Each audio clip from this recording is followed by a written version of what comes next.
नमस्कार, मेरा नाम है ओपी वशिष्ठ। दी हरियाणा टॉक्स के खास मुद्दे में आपका एक बार फिर स्वागत है। नमस्कार, मेरा नाम है सत्सिंह और ख़ास मुद्दे में आज हम बातचीत करेंगे राहुल गांधी का जो कैंपेन है वोट चोरी, उसमें हरियाणा स्टेट को जो पिछले साल अक्टूबर के अंदर विधानसभा का चुनाव हुआ था उसको लेकर के सवाल खड़ा करना और ये दावा करना कि हरियाणा में तीसरी बार जो भाजपा सरकार बनी है वो वोट चोरी से बनी है। इस मुद्दे पर आज हम बातचीत करेंगे। राहुल गांधी बार बार बिहार में, दिल्ली में हरियाणा का जिक्र कर रहे हैं कि हरियाणा में वोट चोरी कर सरकार भाजपा ने बनाई है। अभी हाल ही में कांग्रेस की नेत्री है, सांसद है सुप्रिया श्रीनेत, उन्होंने एक ट्वीट किया है जो सोशल मीडिया पर बहुत ज़्यादा वायरल है और उसमें जिक्र किया गया है कि हाइड्रोजन बम हरियाणा को लेकर फोड़ा जाएगा। यानी कि हरियाणा का चुनाव जो है उसको परिणाम को कटघरे में खड़ा किया जाएगा। आप सभी को पता होगा कि 10 अगस्त को राहुल गांधी ने वोट चोरी कैंपेन दिल्ली से शुरू किया था, उसके बाद महाराष्ट्र का एग्जाम्पल लिया था, उसके बाद लगातार 2 हफ्ते से भी ज़्यादा राहुल गांधी पद यात्रा पर थे बिहार के अंदर, जो अक्टूबर नवंबर में वहाँ विधानसभा के चुनाव होने वाले हैं और आज ही वो संपन्न हुई है यात्रा और अब हरियाणा की बात चल पड़ी। कांग्रेस जो है हरियाणा के विधानसभा चुनाव को लेकर एक खास रिपोर्ट तैयार कर रही है। जैसा सूत्रों ने बताया है, उस रिपोर्ट के बाद ये बम फोड़ा जाएगा, कोई बहुत बड़ी चीज़ लेकर एक नैरेटिव तय किया जाएगा कि कांग्रेस आगे क्या करने वाली है। ओपी जी, जो ये बॉम्ब फोड़ने की बात है, जो कांग्रेस की स्पोक्सपर्सन सुप्रिया ने ट्वीट किया है कि हरियाणा को लेकर के कोई हाइड्रोजन बॉम्ब फोड़ा जाएगा, बेसिकली है क्या ये थोड़ा सा हम समझते हैं। देखिए, अभी बिहार के अंदर 243 सीट्स के ऊपर जो है चुनाव है अक्टूबर नवंबर के अंदर, तो बहुत सारा फ्यूल चाहिए और फ्यूल आपके पास होना चाहिए, लेकिन लोगों तक पहुंचने के लिए आपको एक रास्ता बनाना है, वो नैरेटिव बनाना है। डेमोक्रेसी में चुनाव ही एक ऐसा रास्ता है जिससे आप चुनाव लड़िए, अगर आप जीतते हैं तो सरकार बनाइए, हारते हैं तो आप विपक्ष में बैठिए, ये एक तरीका है। अभी राहुल गांधी जी ने 10 अगस्त को ये शुरू किया, इलेक्शन कमीशन ऑफ इंडिया पर बड़े बड़े आरोप लगाए और इलेक्शन कमीशन ऑफ इंडिया ने स्वॉन एफिडेविट देने के लिए राहुल गांधी को कहा, जो राहुल गांधी ने मना कर दिया और इस तरह का एफिडेविट कोई जमा नहीं कराया। उसके बाद वो लगातार वोट चोरी को लेकर के भाजपा पर और इलेक्शन कमीशन ऑफ इंडिया पर लगातार वो इस तरह का फायरिंग कर रहे हैं।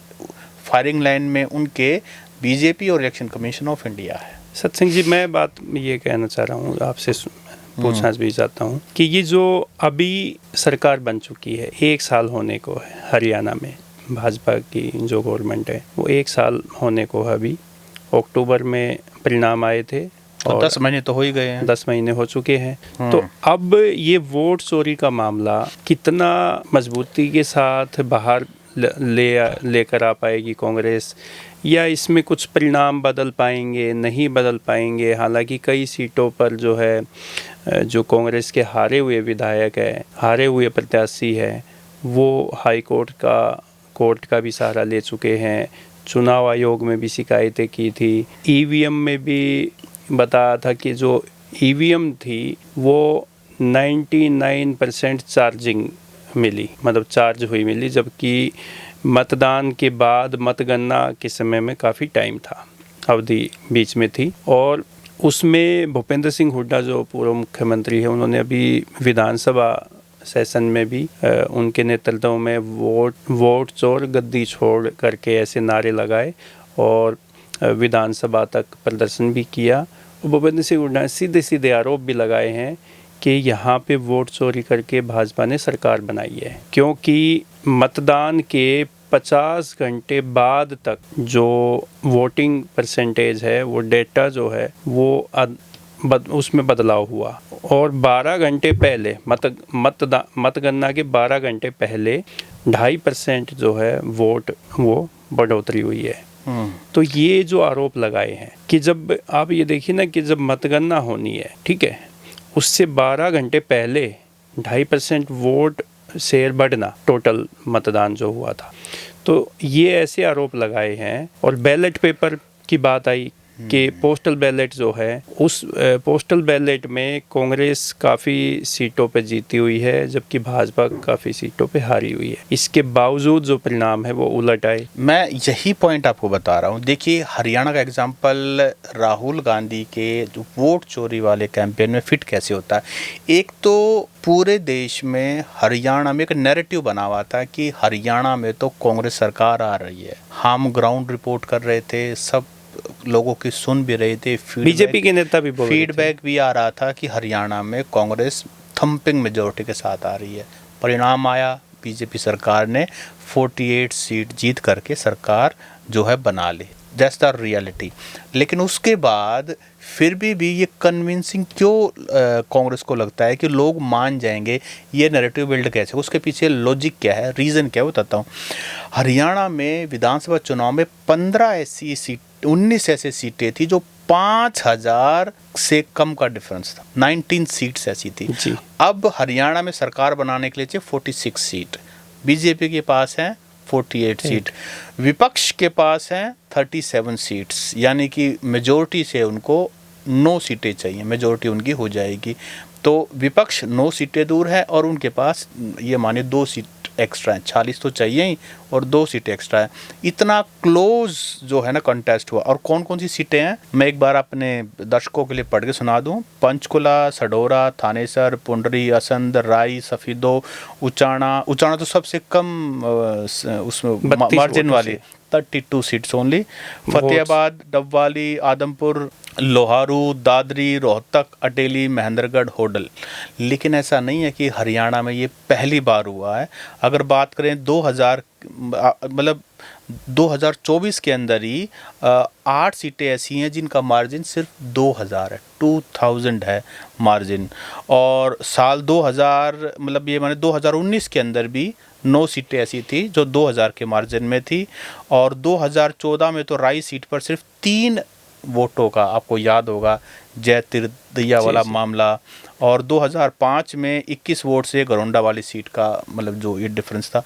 तो हरियाणा में ये होता आया। लेकिन ये जो 19 सीटें हैं जो 5000 के मार्जिन पर हैं, ये और 8 सीटें ऐसी हैं जो 2000 के मार्जिन पर, ये बिल्कुल बॉर्डर लाइन के ऊपर एक बहुत इंटरेस्टिंग उचाना वाला केस ऑलरेडी हाई कोर्ट में चल रहा है, जिसकी सुनवाई बहुत तेजी से चली। आज भी इसकी सुनवाई थी। मंडे को 1 सितंबर को इसकी सुनवाई थी और कोर्ट ने कहा है इसकी डे टू डे बेसिस पर इसकी सुनवाई होगी और जल्दी से जल्दी इसके अंदर दूध का दूध और पानी का पानी किया जाएगा। सफीदों का एक वो कहाँ का एक जो सरपंच का भी ईवीएम से जो सुना हुआ था उसका रिजल्ट भी चौंकाने वाले आए थे। जी, वो भी आए थे। तो कहने का मतलब है लोगों में कहीं ना कहीं शक डालना जो है ना वो नैरेटिव। ये जो शक वाली बात है ना सत सिंह जी, इसका मैं आपको बताऊं कि कांग्रेस को ये हार जो है विधानसभा में हजम क्यों नहीं हो पा रही, डाइजेस्ट क्यों नहीं हो रही। ये देखिए, लोकसभा चुनाव में हरियाणा में कुल मतदान जो हुआ था वोट परसेंट वो था 64.77 और बीजेपी को वोट शेयर मिला था 46.11% और कांग्रेस को वोट शेयर मिला था 47.61%। यानी कि लोकसभा चुनाव में कांग्रेस को भाजपा से 1% से ज़्यादा मतदान वोट शेयर मिला था। और जो सीट थी 10 लोकसभा की उसमें से 5-5 पे दोनों पार्टियां ने जीत हासिल की थी। अब विधानसभा में तो और भी पुरजोर आवाज़ उठने लग गई थी कि कांग्रेस जो है वो सरकार बनाएगी, क्योंकि लोकसभा के जो चुनाव परिणाम थे वो कांग्रेस के फेवर में दिखाई दे रहे थे। तो अब देखिए कि विधानसभा में जो वोट परसेंट हुआ वो था, कुल जो मतदान हुआ वो 67.9% हुआ। बीजेपी को मिला 39.94% और 48 सीटें जीती। कांग्रेस को मिला 39% वोट शेयर मिला और 37 जो वोट है वो सीटें मिली। तो अब ये जो बहुत कम मार्जिन है, जैसे लोकसभा में 1% से ज़्यादा वोट शेयर मिला कांग्रेस को और लेकिन सीटें बराबर और यहाँ लेस पे देन 1%, 1% से भी कम मार्जिन रहा वोट शेयर का। और सीटों का जो हम बात करें तो 11 सीटें ज़्यादा बीजेपी को मिली है। तो भाजपा पर इसलिए कांग्रेस जो है वो दबाव बनाने का प्रयास कर रही है, और ये जो उनको हार जो हुई है कांग्रेस की, वो हजम इसलिए भी नहीं हो पा रही। इसलिए भूपेंद्र सिंह हुड्डा ने जो है ये वोट चोरी को लेके काफ़ी दमदार तरीके से प्रदर्शन किया। और अब तो आप देखोगे जब भी प्रेस कॉन्फ्रेंस होती है तो वोट चोरी को लेके भूपेंद्र सिंह हुड्डा बिल्कुल मुखर होके अपना जवाब देते हैं और कहते हैं कि जो राहुल गांधी ने जो बात कही है वो हरियाणा में कहीं ना कहीं सच साबित हो रही है। देखिए, जब विधानसभा चुनाव का परिणाम आ गया, कांग्रेस पार्टी ने हरियाणा में हुड्डा साहब ने और बाकी सभी ने जो है ना, जो भी उन्होंने कोर्ट में जाने की बात और ये बैटरी वाली बात जो कि ईवीएम के अंदर, उन्होंने इस पर संदेह जो है ना उसी टाइम रेज कर दिया था एक बात। लेकिन कांग्रेस ज़्यादा मुखर नहीं थी। हरियाणा कांग्रेस जब से राहुल गांधी ने वोट चोरी वाला कैंपेन शुरू किया है, इलेक्शन कमीशन को भी आड़े हाथ लिया है, जिस तरह से बिहार में उन्होंने शायद 15 दिन के करीब उन्होंने पद यात्रा की है, जिस तरह से महाराष्ट्र का केस लिया, जिस तरह हरियाणा की आवाज़ उठाई है, उसके बाद हरियाणा की लीडरशिप के अंदर एक जान आ गई है। और ये जान जो है ये अब ये जो वोट चोरी वाला जो मामला है, ये एक नैरेटिव सेट करने की कांग्रेस की रणनीति हो सकती है। और ये जो नैरेटिव है ये बिहार चुनाव में बहुत ही मतलब कारगर साबित होगा। अगर जनता के बीच में कांग्रेस ये वोट चोरी वाला या धोखे से भाजपा चुनाव जीतने की बात को अगर जनता तक पहुंचाने में कामयाब हो गई, नैरेटिव सेट कर पाई, तो ये बिहार में जो है उसका बहुत फ़ायदा कांग्रेस को हो सकता है। और इसके बाद हरियाणा के जो साथ लगता जो स्टेट है पंजाब में आम आदमी पार्टी की सरकार है, इससे पहले कांग्रेस पार्टी की सरकार थी वहाँ पे। तो ये जो हरियाणा का जो नैरेटिव है वोट चोरी वाला, ये पंजाब में ही भुनाने का काम कांग्रेस करेगी। देखिए, ग्राउंड लेवल पे ना बीजेपी की बहुत ज़्यादा कोई अच्छे काम, कोई बहुत बड़े काम, कोई बहुत बड़ी वेलफेयर स्कीम्स नहीं है, एक बात। और जिस स्टेट के अंदर बराबर का वोट शेयर हो, जबकि लोकसभा में आपने पॉइंट आउट किया कि विपक्ष का वोट शेयर ज़्यादा था, सीटें बराबर थी, तो वहाँ पर डिसकंटेंटमेंट होना।